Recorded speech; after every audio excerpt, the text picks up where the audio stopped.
인간은 하나님을 외면하고 떠난 순간부터 경쟁 질서밖에 남은 게 없습니다.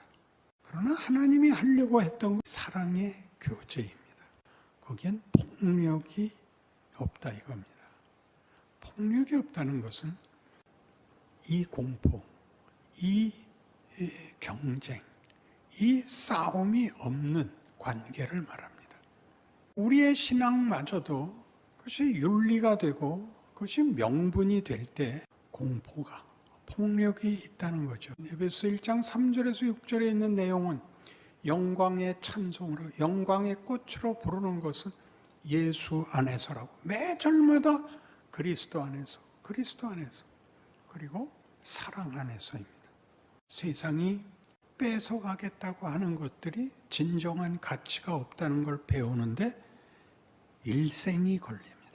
싸워야 하고 저주해야 되는 것들이 인간에게 아무 쓸모가 없다는 걸 실제로 배우는 수밖에 없습니다. 하나님이 오래 참으셔서 우리를 만드십니다. 우리를 편안한 기쁨의 순진한 대상으로 요구하는 것이 아니라 주고받는 대상으로 요구하기 때문입니다. 내 자식이나 손주가 거짓말을 안 하면 병원에 가야 됩니다. 거짓말이란 다만 나쁜 것에 불과한 것이 아니라 크면 산다는 것을 정직한 것으로 다 표현할 수 없다. 정직한 것으로 다 극복할 수가 없다는 걸 아는 것입니다. 우린 거짓말을 하고 거짓말을 해서 넘어간 일들이 우리에게 독이 된다. 우리를 불명예스럽게 만든다는 것들을 배웁니다. 후회도 하고 수치를 배워야죠. 명예를 깨우쳐야 합니다. 사랑이 왜 오래 참아야 되죠?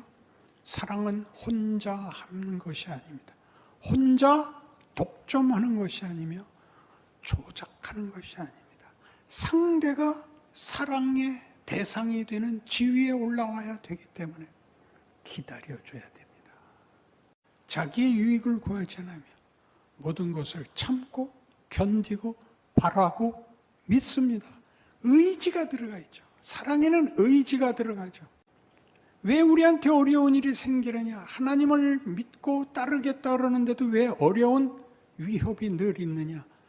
사랑은 방치할 수 없기 때문입니다. 어려움을 해결해주고 제거해주는 것을 사랑이라 그러지 않습니다. 우리는 상대가 커야 된다는 걸 압니다. 완성을 하기 위해서 여러 번 실패해야 된다는 걸 압니다. 그걸 견디게 해주죠. 편히 되어주죠. 완성될 때까지 꾸중도 해야죠. 붙잡아 와야죠. 그런 것들이 성경이 말하는 하나님 되심입니다. 노아는 뭐냐 하면 범죄하여 죽을 수밖에 없는 그 족보에서 유일하게 하나님을 따르는 모범생입니다. 그래서 노아와 그 자식만 남겼는데 그들도 결국 범죄합니다. 예수를 믿는다는 건 어떤 약속 속에 어떤 운명, 어떤 정체성으로 현실을 이겨야 하는 것인가? 현실을 이기는 것은 면제를 받는 것이 아니라 겪어야 되는 것입니다. 그 속에서 배웁니다. 성경이 왜 이런 얘기를 했겠습니까? 하나님을 사랑하는 자, 그 뜻대로 부르심을 입은 자들에게는 모든 것이 합력하여 선을 이루느니라. 이것이 역사요. 이것이 인생이요. 현실인 것입니다. 십자가가 믿지 않는 자들에게는 미련한 것이요. 믿는 우리에게는 하나님의 능력이요. 지혜니라.